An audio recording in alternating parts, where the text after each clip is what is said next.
Bien-aimés, bienvenue dans la vie abondante en action. De par cette chaîne, nous aurons des temps d'évangélisation, des partages pour exhorter, pour étudier la parole de Dieu, enseigner également, conformément à la source de la vie abondante, l'auteur du salut éternel, qui est notre Seigneur Jésus-Christ. Nous aurons aussi des temps de prière, selon que le Saint-Esprit nous orientera par sa grâce, pour les personnes en détresse, les affligés, les malheureux, les couples, les familles, les peuples, les nations, etc. Je vous prie de bien vouloir vous disposer afin de participer pleinement à la vie abondante pour également en jouir convenablement. Bien-aimés, grâce soit rendue à Dieu qui nous donne la force et la détermination de poursuivre notre étude sur le livre d'Apocalypse. Et aujourd'hui, nous aborderons le 14e chapitre. Je le lis ainsi. Je regarde encore. Je vois l'agneau debout sur la montagne de Sion. Avec lui, il y a 144 000 personnes. Le nom de l'agneau et le nom de son Père sont écrits sur leur front. J'entends une voix qui vient du ciel. On dirait le bruit des vagues de la mer ou le bruit d'un grand coup de tonnerre. La voix que j'entends ressemble au son des harpes quand les musiciens en jouent. Ces milliers de personnes chantent un chant nouveau devant le siège royal, devant les 4 êtres vivants et devant les anciens. Personne ne peut apprendre ce chant sauf les 144 000 qui viennent de la terre. Ils ont été rachetés très cher. Eux, ils n'ont pas sali leur vie avec des prostituées. Ils n'ont eu aucun contact avec elles. Eux, ils suivent l'agneau partout où il va. Ils ont été rachetés très cher parmi les êtres humains. Ainsi, ils sont offerts les premiers à Dieu et à l'agneau. Jamais ils n'ont ouvert la bouche pour mentir. Ils sont sans défaut. Puis, je vois un autre ange qui vole très haut dans le ciel. Il doit annoncer aux habitants de la terre une bonne nouvelle qui est pour toujours. Il doit l'annoncer à tous les pays, à toutes les tribus, aux gens de toutes langues et à tous les peuples.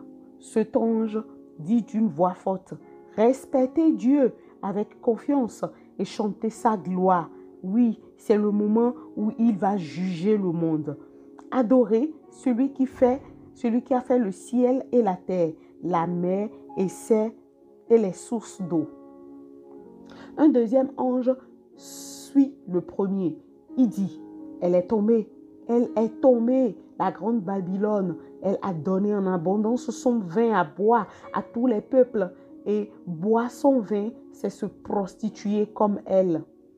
Un troisième ange suit les 2 premiers. Il dit d'une voix forte: si quelqu'un adore la bête et sa statue, s'il reçoit sa marque sur le front et sur la main, il boira lui aussi le vin de la colère de Dieu. Ce vin sera fort et Dieu le versera dans la coupe de sa colère. Ces gens-là souffriront durement dans le feu et dans la poussière brûlante devant les anges saints et devant l'agneau. La fumée du feu qui les fait souffrir durement monte pour toujours. Ceux qui adorent la bête et sa statue, ceux qui ont reçu la marque de son nom, souffrent sans cesse jour et nuit. Pour ceux qui appartiennent à Dieu, qui obéissent à ses commandements et qui croient en Jésus, c'est le moment d'être patient. Puis j'entends une voix qui vient du ciel. Elle dit: écris, ils sont heureux dès maintenant, ceux qui meurent au service du Seigneur. L'Esprit Saint dit: c'est vrai, ils peuvent se reposer de leur effort. En effet, leur action parle pour eux. Je regarde encore et je vois un nuage blanc. Quelqu'un qui ressemble à un homme est assis sur le nuage. Sur la tête, il porte une couronne d'or et dans la main, il a une faucille bien aiguisée. Un autre ange sort du temple. Il crie d'une voix forte à celui qui est assis sur le nuage. Utilise ta faucille et fais la récolte. C'est le moment de récolter parce que la terre est mûre pour la récolte. Alors, celui qui est assis sur le nuage fait passer sa faucille sur la terre et la récolte est faite sur toute la terre. Ensuite, un autre ange sort du temple du ciel. Lui aussi, il tient une faucille bien aiguisée. Puis, un autre ange vient de l'autel. Il peut commander au feu et il crie d'une voix forte à celui qui tient la faucille bien aiguisée. Utilise ta faucille bien aiguisée et récolte les grappes de la vigne sur la terre. Le raisin est mûr. L'ange fait passer sa faucille sur la terre. Il récolte le raisin sur la vigne de la terre. Il le jette dans le grand pressoir de la colère de Dieu. On écrase le raisin dans le pressoir. En dehors de la ville, et du sang coule du pressoir. Le sang se répand sur 300 km et il monte jusqu'à la mâchoire des chevaux. Amen. Alors, bien-aimés, nous allons décortiquer ce texte en le subdivisant en 3 différentes parties. La première partie va de verset 1 jusqu'au verset 5. Et on voit en fait que dans cette première partie que je peux appeler le chant de l'agneau et de ceux qui sont rachetés par lui de façon exceptionnelle. Je dis bien de façon exceptionnelle. Si vous lisez bien dans votre Bible, vous verrez que ce n'est pas une expression que j'invente. Mais là, j'ai juste essayé de trouver une autre expression de la manière dont il est dit. Ils sont rachetés très cher. Ils sont rachetés très cher.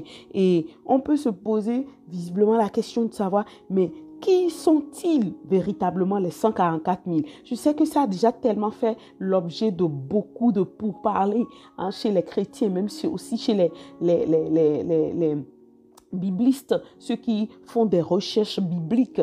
Mais franchement, je vous ai déjà dit au sujet des 144 000 qui avaient été lus un peu plus haut, je pense, est-ce que c'était pas le verset 8?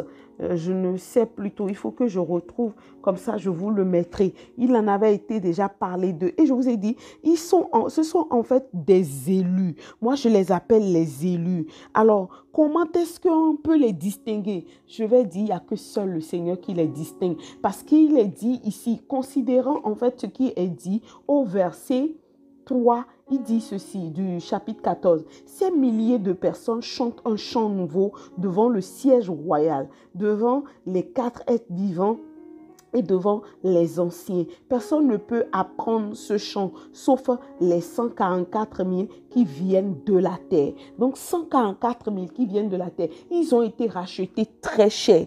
Donc, j'estime en fait que les 144 000 personnes, ce sont en fait des élus que Dieu connaît, qui peut-être d'une part sont des martyrs, et d'autre part ont payé un autre prix. Parce que quand j'étais en train de réfléchir là-dessus, l'Esprit de Dieu a fait monter en moi une référence, je pense, qui se trouve dans le livre de Romains. Dans le livre de Romains, chapitre 8, Romains chapitre 8, verset 30, je le lis. C'est la référence que l'Esprit de Dieu a fait monter dans mon cœur. Il dit ceci: « En effet, je commence par exemple à partir du verset 9. En effet, ce que Dieu a choisi d'avance, il a aussi décidé d'avance de les faire ressembler à son fils. Ainsi, son fils sera l'aîné d'une grande famille. Ce que Dieu a choisi d'avance, il les a aussi appelés. Ce qu'il a appelés, il les a rendus justes. Et ce qu'il a rendus justes, il leur a aussi donné sa gloire. Donc, en plus de cette référence, l'Esprit de Dieu m'a ramené directement dans le livre d'Ésaïe, chapitre 56. Chapitre 56, je vais voir rapidement le verset. Je pense que c'est verset 5 ou 6. Je le trouve de suite.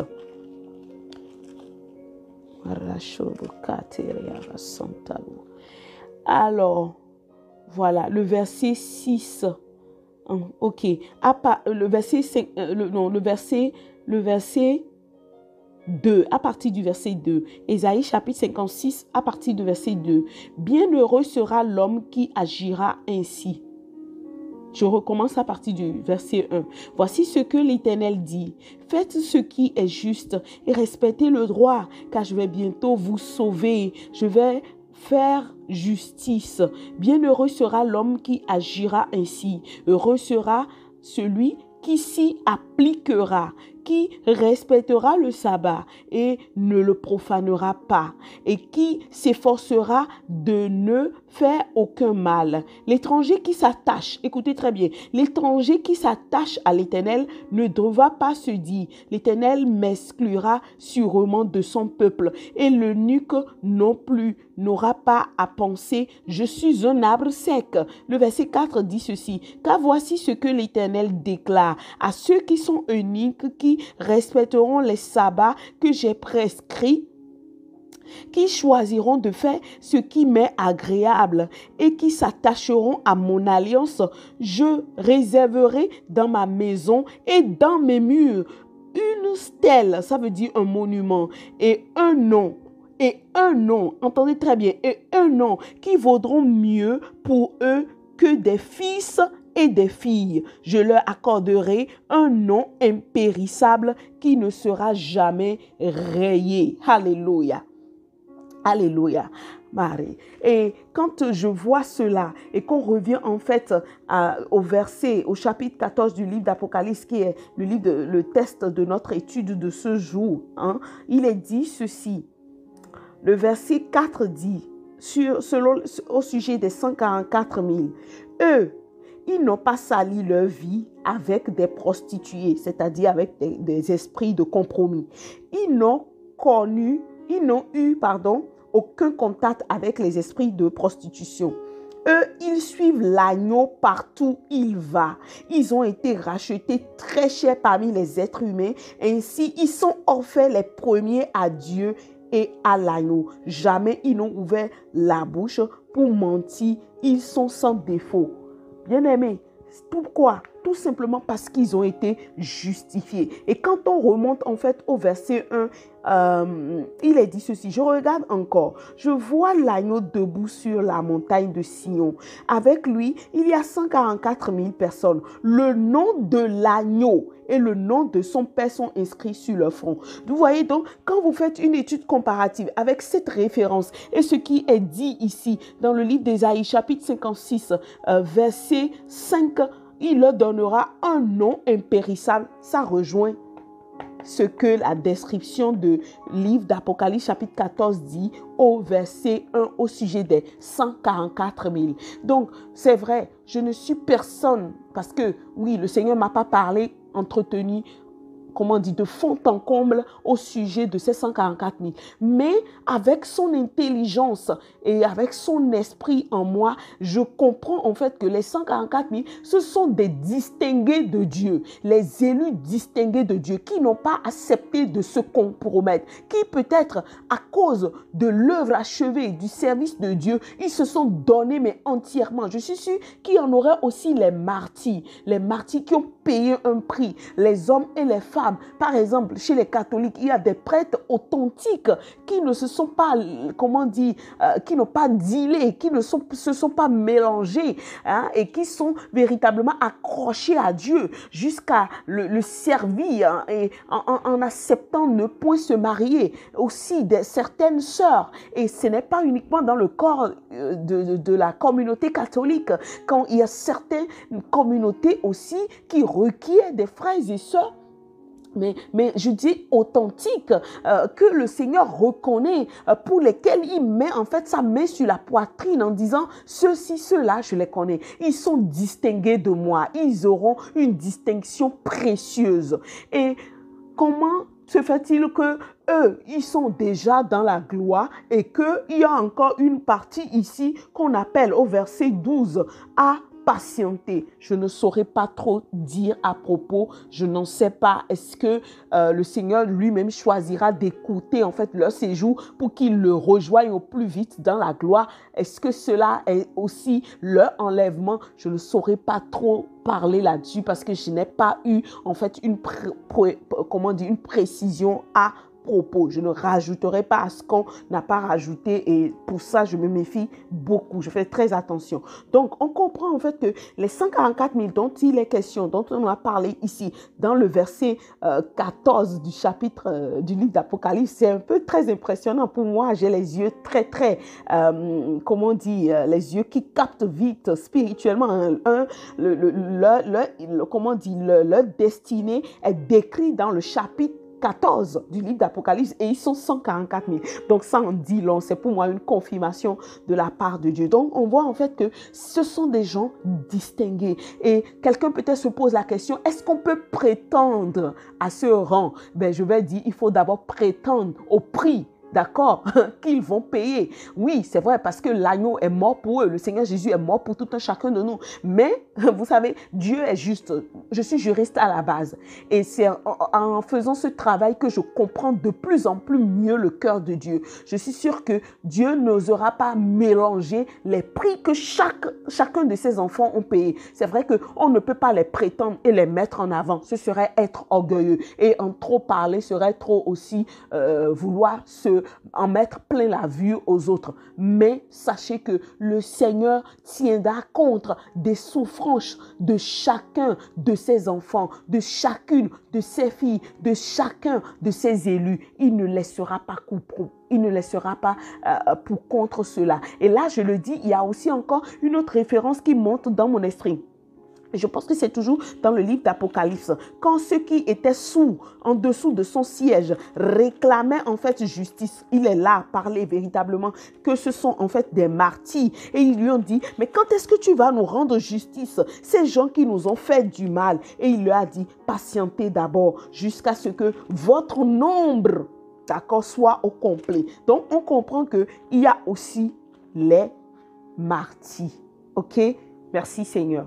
Donc, pour récapituler brièvement, la première partie intitulée le chant de ce que l'agneau a racheté pour lui de façon précieuse ou extraordinaire, je dirais, on a compris que les 144 000 sont en fait des élus qui ont une distinction précise que le Seigneur seul a qualifiée à une manière donnée. Qu'est-ce qui s'est passé? Je n'en sais pas trop. Et parmi ces élus, selon la parole de Dieu, toujours dans le livre d'Apocalypse, je vais mettre en fait la référence dans la parole en dessous du lien.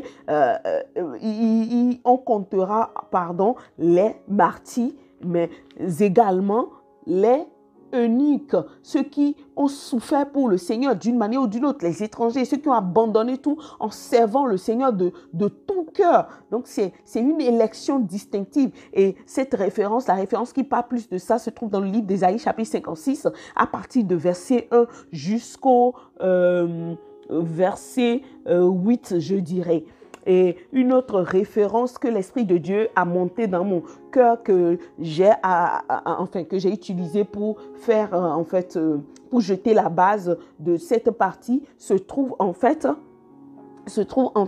dans le livre de Romains, d'accord, chapitre 8, verset 29 à 30.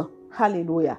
Alléluia. Donc, on va aborder la deuxième partie toujours dans ce chapitre, 14e chapitre du livre d'Apocalypse, qui se trouve en fait à partir du verset 6 jusqu'au verset 12. Et là, je vais l'intituler « L'annonce du jugement de Dieu par les anges ». Et pour ça, il y a quelque chose vraiment qui est très pertinent qu'on comprenne. Vous allez voir que l'annonce qui a été faite parle en fait de deux jugements. Et ces deux jugements sont dirigés à l'égard de deux endroits ou de deux parties différentes. D'accord? On voit en fait que la première partie parle en fait du jugement qui va être exécuté sur la terre. D'accord, pas celui qui est au ciel. Et quand on fait une étude, une rétrospection dans le chapitre 1, on voit que c'était le Seigneur Jésus lui-même qui s'était avancé avec la coupe, d'accord? Et il n'avait pas encore sa couronne sur la tête, dans le chapitre 1. Et il avait versé en fait une coupe. Et cette coupe était allée où? C'était pour le jugement des gens de sa maison. Et ça revient à ce que la parole de Dieu dit, que le jugement de Dieu commencera à partir de la maison du Seigneur. Et de par sa glorieuse personne, on aperçoit en fait que après qu'il soit couronné, toujours dans le verset 6, à partir du verset 6 jusqu'au verset 12, d'accord, un ange se manifeste encore. D'accord? Et là, de par son royaume établi sur les fondements de la justice, le jugement qui s'ensuit, d'accord, fait part du jugement de la moisson. Donc, pour précisément annoncer le premier jugement, il était question en fait, je pense, de la moisson et pas la vendange. Donc, si on s'attarde en fait de cette moisson et pas la vendange, on peut dire le Seigneur fait une moisson et en même temps une vendange. Mais ils ne sont pas, ils ne se suivent pas directement. Ils sont pas, je ne veux pas dire consécutifs, mais ils ne sont pas auto. Non, c'était après un temps et s'en est suivi. Et la moisson, en fait, pour moi, personnellement, je pense que, étant donné que le livre de Joël dit, je pense que c'est dans chapitre 4, Joël chapitre 4, verset 11 jusqu'à 14. Un instant, je le trouve de suite, Joël chapitre 11. Joël chapitre 11. Joël chapitre 11. Non, Joël chapitre 4, pardon. Chapitre 4, je le trouve de suite. Chapitre 4, verset 11. Il dit ceci à 14. Voici tous les peuples voisins. Dépêchez-vous d'arriver. Rassemblez-vous. Toi, Seigneur, fais descendre tes combattants à cet endroit. Le Seigneur dit que les autres peuples se mettent en route, qui viennent dans la vallée appelée le Seigneur juge. Oui, c'est là que je m'assoirai pour juger tous les peuples voisins. Lancez la faucille, car la récolte est mûre. Venez les écraser par le pressoir, car le pressoir est plein et les cuves débordent. Oui, leur méchanceté est immense. Des foules très nombreuses arrivent dans la vallée du jugement. Il est proche le jour où le Seigneur va venir dans cette vallée. Le soleil et la lune deviennent sombres et les étoiles ne brillent plus. Le Seigneur rugit depuis la montagne de Sion. Et qui vous souviennent, bien-aimés, je vous ai déjà expliqué que oui, il y a certains de jugements de Dieu que nous ne voyons pas à l'œil nu, mais à travers certaines morts, à travers certaines actions sur certaines nations, on voit que On est dans un temps de jugement. J'ai suivi un homme de Dieu la fois dernière qui disait, de par une révélation qu'il a eue, que depuis la période de coronavirus jusqu'en 2025, nous sommes dans un temps de jugement de la part de Dieu. Est-ce que ce jugement est comparatif à ce qui a été élucidé dans le chapitre 14 à partir du verset 6 au verset 12? Je ne saurais pas trop le dire. Mais si je me permets de le lire, le texte, c'est pour que vous aussi, vous soyez comme des hommes et des femmes de béret et que vous recherchiez, que vous lisez de fond en comble. Comme ça, vous ne serez pas en fait des analphabètes spirituels. Vous allez mieux comprendre les choses du Seigneur, comment ça se passe.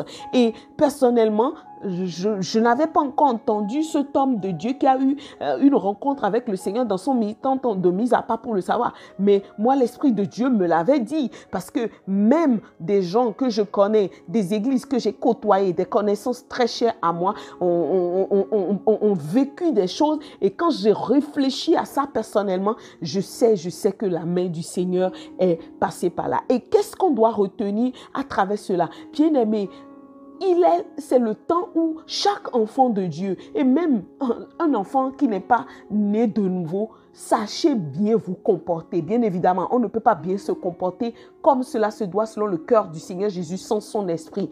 D'où l'importance de s'abandonner au quotidien à l'esprit de Dieu pour ne point faire partie des gens qui vont subir ce jugement. Parce que ce jugement n'a pas épargné que ce soit la maison du Seigneur et que ce soit les nations ou les peuples et même Israël. Et ce qui se passe aujourd'hui, la guerre qui a été déclenchée depuis le 7 octobre dernier et tout, est une preuve que Dieu ne fait acception de personne. Il fait acception de personne. Et tout chacun de nous, nous devons de bien nous comporter, demandant à l'Esprit de Dieu de nous diriger dans son amour, dans sa compassion, dans sa vérité, en sa douceur. Et c'est ce qui fera abonder le fruit, les fruits que Dieu, le fruit de l'Esprit. Et vous voyez, aujourd'hui, il y a en fait un claironnage d'une expression dans la maison de Dieu. Où sont les fruits? Où sont les fruits? Vous savez ce que l'Esprit de Dieu m'a dit? Ce n'est pas ce que je fais, d'accord, et que je mets plein en vue devant les hommes que Dieu considère le fruit. Non, c'est la manière dont tu as pardonné à ton semblable. Peut-être ce semblable ne veut pas te pardonner en retour et que tu vas voir le Seigneur pour lui dire, Seigneur, je lui ai pardonné, mais lui en retour, il ne veut pas me pardonner. Et quand on est véritablement de la part, on a véritablement l'Esprit du Seigneur, on entend sa voix.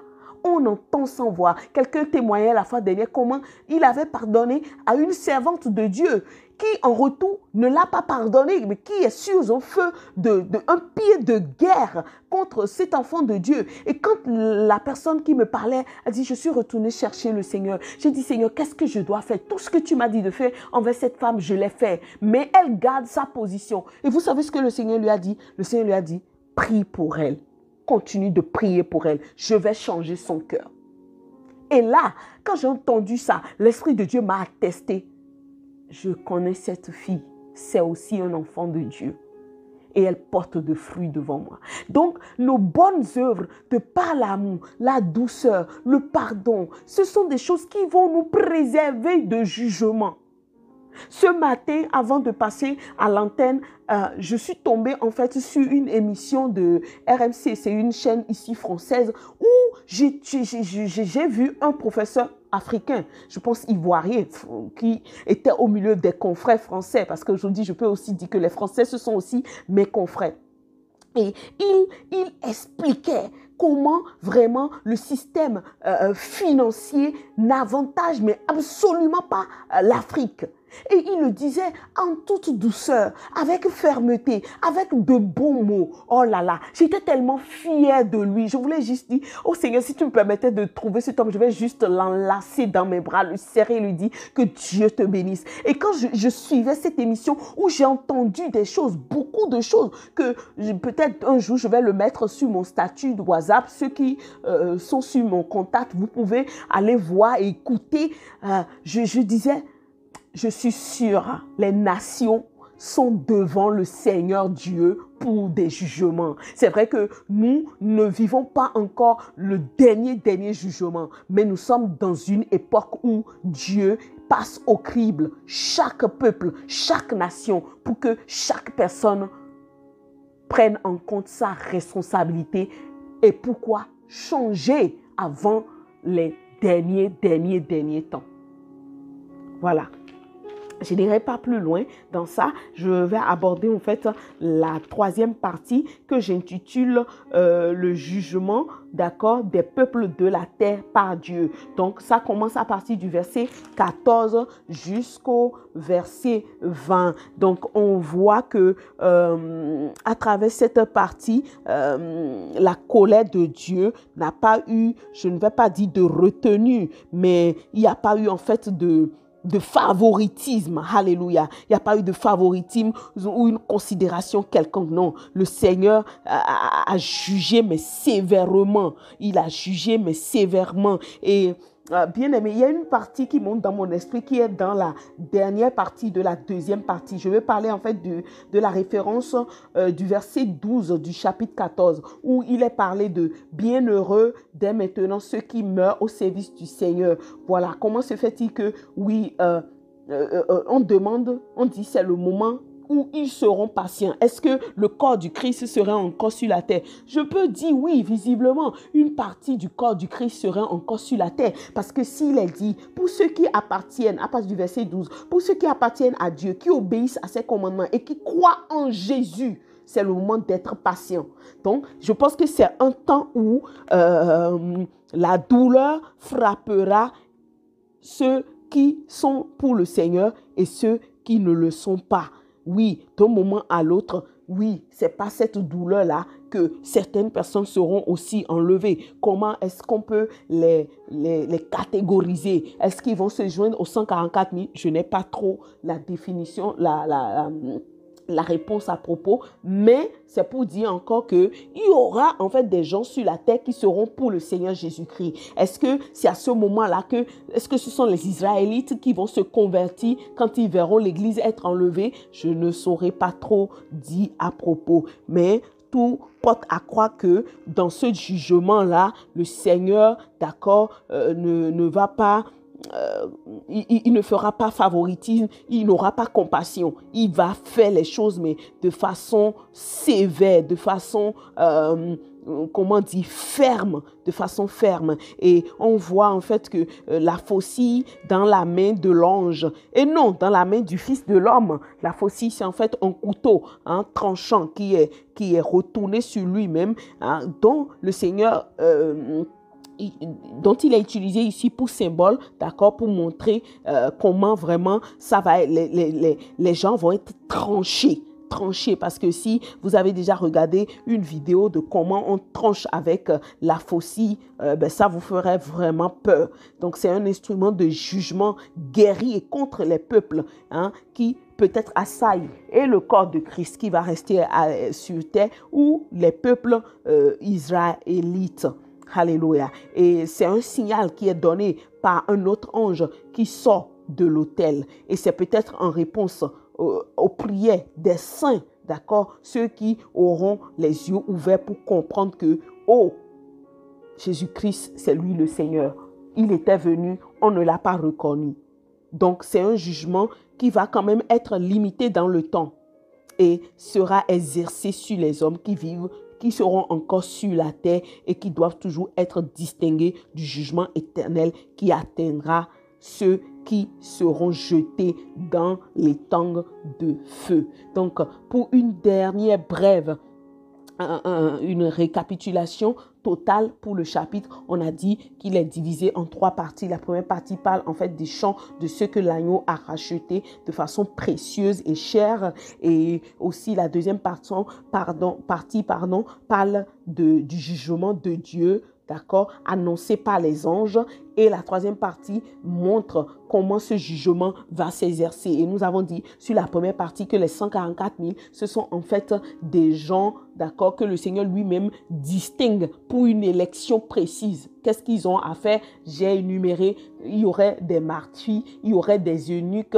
il y aurait les gens qui ont abandonné tout pour le Seigneur. Voilà, et bien d'autres. C'est le Seigneur qui connaît mieux. C'est moi qui ai essayé de numérer. Et dans la deuxième partie, on voit en fait l'annonce du jugement, d'accord, et qui montre qu'il y aura encore des peuples sur la terre qui respectent le Seigneur Jésus, qui obéissent à ses commandements, et ils devront être patients pendant ces temps-là dans le jugement. Heureux seront-ils quand ils mourront pour le Seigneur.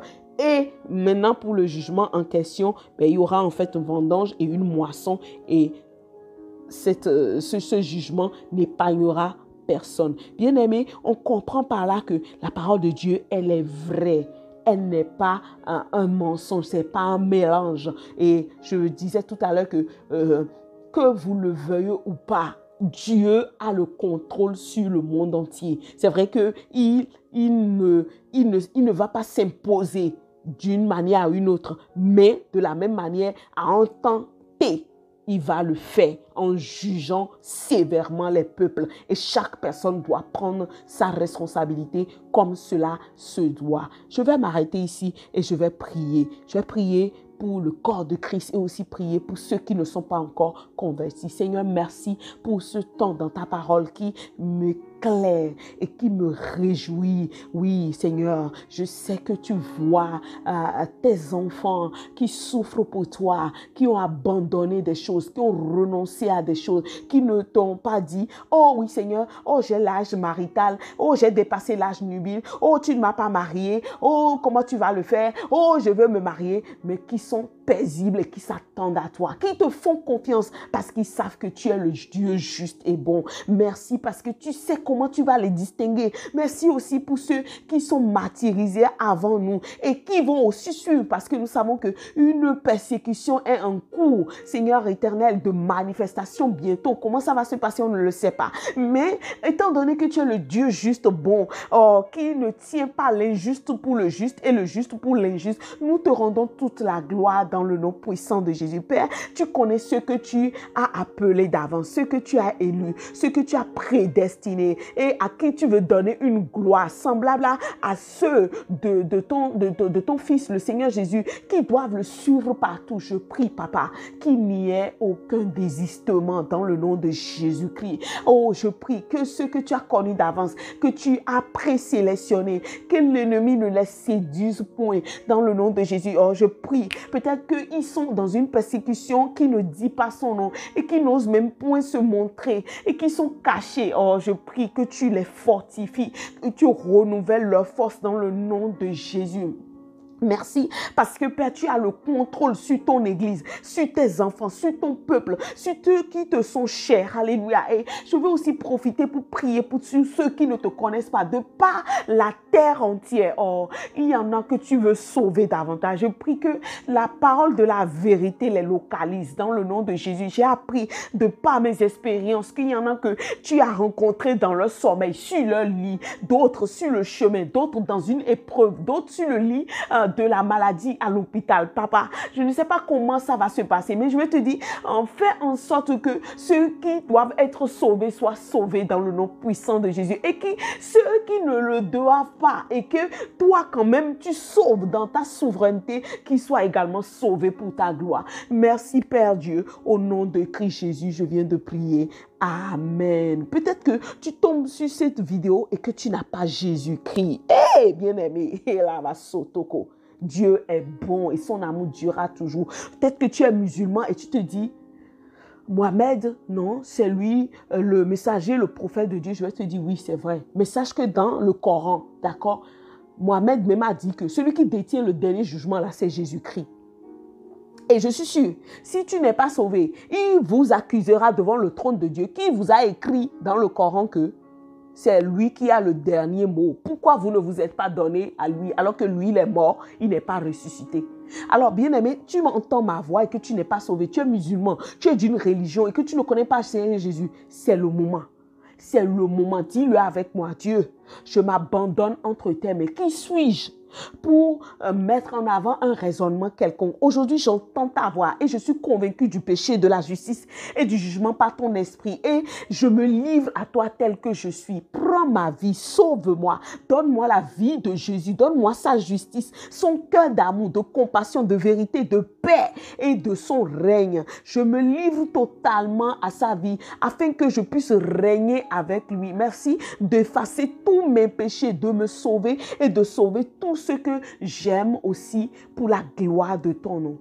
Amen. Bien-aimé, si tu dis cette prière, tout comme tu l'as dit, ou d'une autre manière, sache que tu es sauvé, sache que Dieu t'a sauvé. Et moi, je vais te dire, bienvenue dans la maison de Dieu. Trouve-toi une église, prie, demande-lui de te montrer une église, que tu ailles dans cette église et que vraiment tu passes par les eaux du baptême pour confirmer ton engagement devant l'assemblée du ciel et de la terre et ainsi manger des nourritures de vie, afin de croître et d'être aussi un témoin dont Dieu va se servir pour la gloire de son nom. Je veux te dire, reçois mes salutations et reçois aussi les salutations de notre Seigneur Jésus. Et c'est aussi valable pour tous ceux qui m'écoutent. Recevez mes salutations et recevez les salutations de notre Seigneur Jésus-Christ. Je vous dis à très bientôt dans un autre temps de la vie et la vie en abondance. Au revoir. Au revoir.